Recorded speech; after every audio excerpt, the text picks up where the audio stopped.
Hi friends, welcome back to my channel. Friends, ನಾನಿವತ್ತು ನನ್ನ ಡೇರೆ ಗಿಡಗಳನ್ನು ಹಾಗೂ ಕೆಲವು ಗುಲಾಬಿ ಹೂಗಳನ್ನು ಸಹ ತೋರಿಸ್ತೀನಿ. ಡೇರೆ ಹೂ ಯಾವ ರೀತಿ ಬಿಟ್ಟಿದೆ ಅಂತ ನೋಡಿ. ನಾನು ಡೇರೆ ಗಿಡಗಳನ್ನು ಯಾವ ರೀತಿ ನೆಡಬೇಕು, ಅದಕ್ಕೆ ಯಾವ ರೀತಿ ಕೇರ್ ಮಾಡಬೇಕು ಅಂತ ವಿಡಿಯೋ ಮಾಡಿದ್ದೆ. ನೀವು ಯಾರಾದರೂ ನೋಡಿಲ್ಲ ಅಂದರೆ ನೋಡಿ. ನೀವು ಯಾರಾದರೂ ಹೊಸಬರಾದರೆ ಸಬ್ಸ್ಕ್ರೈಬ್ ಮಾಡ್ಕೊಳ್ಳಿ. ನಾನು ಹಾಕೋ ಎಲ್ಲ ವಿಡಿಯೋದ ನೋಟಿಫಿಕೇಷನ್ ನಿಮಗೆ ಬರುತ್ತೆ.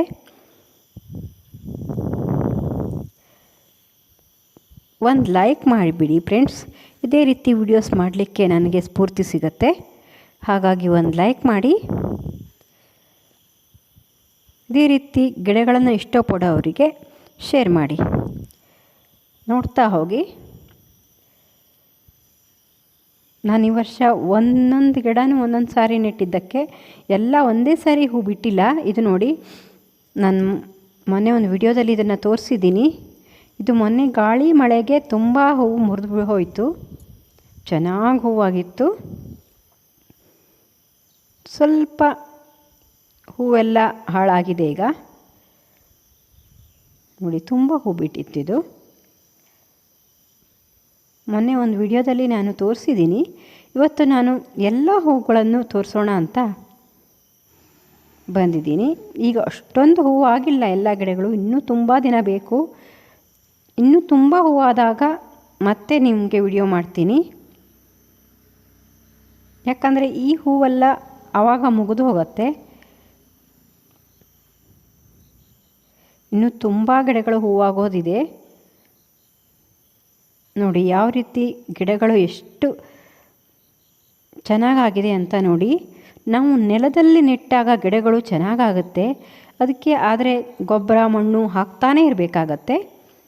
ಆವಾಗ ಗಿಡಗಳು ಚೆನ್ನಾಗಾಗತ್ತೆ. ನೋಡಿ ಎಷ್ಟು ವೆರೈಟಿ ಇದೆ ಅಂತ.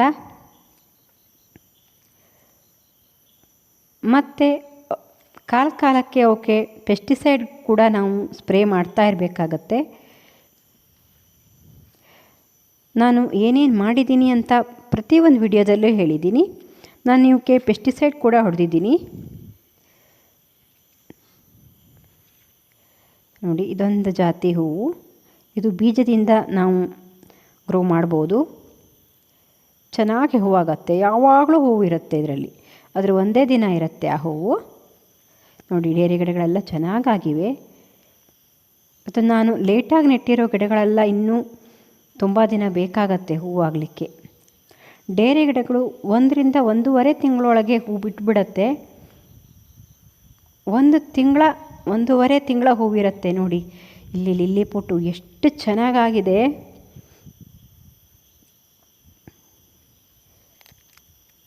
ಇಲ್ಲಿ 3 ಗಿಡ ಇದೆ. 3 ಗಿಡದಲ್ಲೂ ಅಷ್ಟು ಚೆನ್ನಾಗಿ ಹೂವಾಗಿದೆ. ಚೆನ್ನಾಗಾಗಿದೆ. ಈ ವರ್ಷ ಮಳೆ ಇಲ್ಲದೆ ಹೋದ್ರಿಂದ ನಮ್ಮ ಕಡೆ ತುಂಬ ಮಳೆ ಬೀಳ್ತಾ ಇತ್ತು.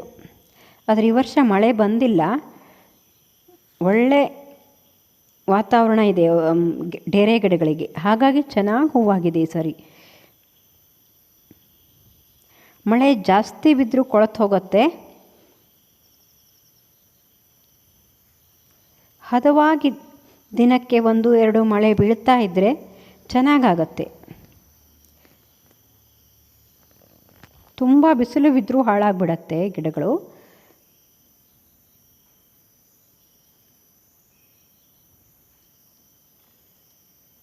ನೋಡಿ ಎಷ್ಟೊಂದು ಹೂವು ಬಿಡತ್ತೆ. ನನ್ನ ಹತ್ರ ಇಲ್ಲಿ ಪುಟ್ಟು ಒಂದೇ ಕಲರ್ ಇದೆ. ತುಂಬ ಕಲರ್ಸ್ ಇರುತ್ತೆ ಅದರಲ್ಲಿ. ನಾನು ಇಷ್ಟು ವರ್ಷ ಡೇರೆ ಗಿಡಗಳನ್ನ ಮಾಡ್ತಾ ಇರಲಿಲ್ಲ. ಒಂದು 8 ಜಾತಿದು ಇದ್ದಿತ್ತು ನನ್ನ ಹತ್ರ ಅಷ್ಟೇ. ಚೆಂದ ಕಲರ್ ಮಾತ್ರ ಇಟ್ಕೊಂಡಿದ್ದೆ. ನೋಡಿ, ಇದು ಎಷ್ಟು ಚೆನ್ನಾಗಿದೆ.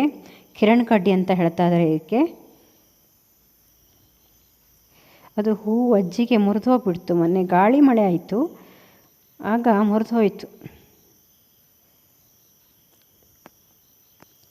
ನೋಡಿ ಎಷ್ಟೊಂದು ಮೊಗ್ಬಿಟ್ಟಿದೆ. ನನ್ನ ಹತ್ರ ಕವರಲ್ಲಿರೋ ಗಿಡನೂ ಸಹ ನಾನು ಇದು ಕಿರಣ್ ಕಡ್ಡಿನ ತೋರಿಸಿದ್ದೀನಿ. ಆದರೆ ಕವರಲ್ಲಿ ಇಷ್ಟೊಂದು ಚೆನ್ನಾಗಾಗಲ್ಲ ಗಿಡಗಳು. ನಮ್ಗೆ ಎಷ್ಟೇ ಕೇರ್ ಮಾಡಿದರೂ ಕವರಲ್ಲಿ ನೆಟ್ಟಾಗ ಓಕೆ ಮಣ್ಣು ಸಾಕಾಗಲ್ಲ. ಗಡ್ಡೆನೂ ಕೂಡ ಚೆನ್ನಾಗಾಗಲ್ಲ. ಇಲ್ಲಿ ಗಡ್ಡೆನೂ ಕೂಡ ತುಂಬ ಚೆನ್ನಾಗಿ ಡೆವಲಪ್ ಆಗುತ್ತೆ ನೆಲದಲ್ಲಿ. ಒಬ್ಬರು ನನ್ನ ಹತ್ರ ಚಾಲಿಸಿಪ್ಪೆ ಇಲ್ಲ, ನಾನೇನು ಅದಕ್ಕೆ ಬುಡದಲ್ಲಿ ಹಾಕಬೇಕು ಅಂತ ಕೇಳಿದರು. ನೀವು ಅದಕ್ಕೆ ಒಣಗಿದ ಎಲೆಗಳಿಂದ ಮಾಡಿರೋ ಗೊಬ್ಬರ ಇದ್ದರೆ ಹಾಕಿ, ಇಲ್ಲದ್ರೆ ಒಣಗಿದ ಎಲೆಗಳನ್ನು ಕೂಡ ಹಾಕ್ಬೋದು. ಹಾಗೆ ಗೊಬ್ಬರ ಮಣ್ಣನ್ನು ಮಿಕ್ಸ್ ಮಾಡಿ ಹಾಕಿ ಸ್ವಲ್ಪ, ಆಗ ಗಿಡಗಳು ಚೆನ್ನಾಗಿ ಬಲಿಷ್ಠವಾಗಿ ಬರುತ್ತೆ. ಗೊಬ್ಬರನ ನಾವು 15 ದಿವಸಕ್ಕೊಮ್ಮೆ ಆದರೂ ಹಾಕಬೇಕು. ಇದು 3 ತಿಂಗಳ ಇರೋದರಿಂದ ನಾವು ಮಧ್ಯೆ 8 ದಿವಸಕ್ಕೊಂದು ಸತಿ ಲಿಕ್ವಿಡ್ ಹಾಕಿ ಮತ್ತು 15 ದಿವಸಕ್ಕೊಂದು ಸಾರಿ ಓಕೆ ಗೊಬ್ಬರ ಮಣ್ಣು ಹಾಕಿ ಕೊಡ್ತಾ ಇದ್ದರೆ ಗಿಡಗಳು ಬಲಿಷ್ಠವಾಗಿ ಬೆಳೆಯುತ್ತೆ. ಹಾಗೆ ಹೂವು ಕೂಡ ಚೆನ್ನಾಗಿ ಬರುತ್ತೆ. ನೋಡಿ, ಇವೆಲ್ಲ ಗಿಡಗಳು ಚೆನ್ನಾಗಾಗಿವೆ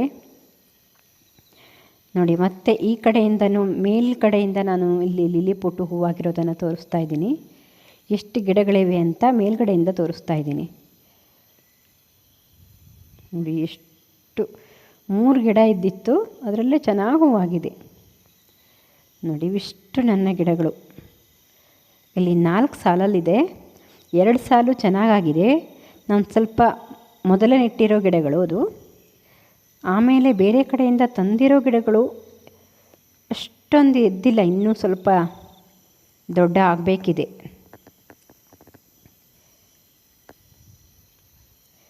ಆ ಕಡೆ ಇದೆ.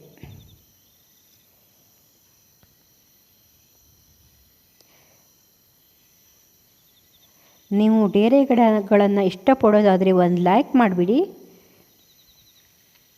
ಇನ್ನು ಮುಂದಿನ ವಿಡಿಯೋಗಳನ್ನು ನೋಡಬೇಕು ಅಂದರೆ ಸಬ್ಸ್ಕ್ರೈಬ್ ಮಾಡ್ಕೊಳ್ಳಿ. ನಾನು ಹಾಕೋ ಎಲ್ಲ ವಿಡಿಯೋದ ನೋಟಿಫಿಕೇಷನ್ ನಿಮಗೆ ಬರುತ್ತೆ. ಸಬ್ಸ್ಕ್ರೈಬ್ ಮಾಡಿಕೊಂಡು ಪಕ್ಕದಲ್ಲಿರೋ ಗಂಟೆ ಬಟನ್ ಒತ್ತಿ, ಆಗ ನೋಟಿಫಿಕೇಷನ್ ಬರುತ್ತೆ ನೋಡಿ. ಇದು ನಾನು ಅವತ್ತು ಈ ಹೂವೆಲ್ಲ ಮೊಗ್ಗುಬಿಟ್ಟಿತ್ತು ಈ ಗಿಡಗಳಲ್ಲೆಲ್ಲ. ಇವತ್ತು ನೋಡಿ ಎಷ್ಟು ಚೆನ್ನಾಗಿ ಹೂವಾಗಿದೆ, ಅದಕ್ಕೆ ನಿಮ್ಮ ಹತ್ರ ಶೇರ್ ಮಾಡ್ತಾ ಇದ್ದೀನಿ.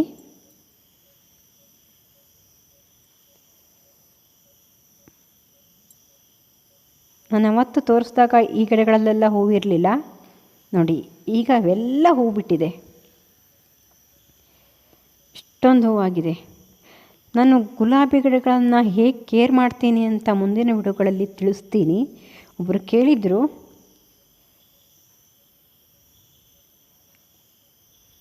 ನೋಡಿ ಫ್ರೆಂಡ್ಸ್, ಇದಕ್ಕೆ ನಾವು ಕಾಬಾಳೆ ಅಂತ ಕರಿತೀವಿ. ಇದರಲ್ಲಿ ನನ್ನ ಹತ್ರ ಒಂದೇ ಕಲರ್ ಇದೆ, ತುಂಬ ಕಲರ್ ಇರುತ್ತೆ. ಈಸಿ ಮೇಂಟೆನೆನ್ಸ್ ಪ್ಲ್ಯಾಂಟ್ ಅಂತ ಹೇಳ್ಬೋದು. ಇದನ್ನು ನಾವು ಒಂದು ಕಡೆ ಹಾಕಿದರೆ ವರ್ಷ ಕಾಲಾವಧಿ ಇದು ಹೂವು ಆಗ್ತಾನೇ ಇರುತ್ತೆ. ಇದು ನೋಡಿ, ದೊಡ್ಡ ಸೈಜ್ ಗುಲಾಬಿ ಹೂವು ನೆಲದಲ್ಲಿ ಹಾಕಿದ್ದೆ ಅಂತ ಹೇಳಿದ್ನಲ್ಲ ಮೊನ್ನೆ, ಅದೇ ತುಂಬ ದೊಡ್ಡ ಹೂವಾಗಿದೆ.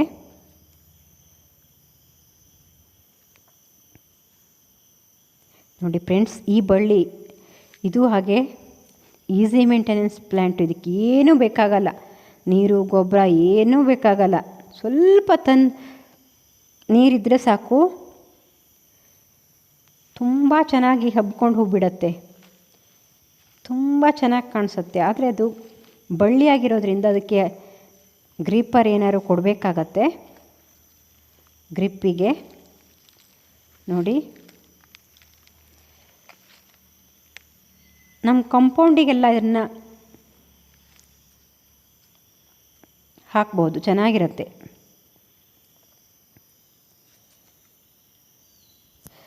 Thank you for watching. Bye.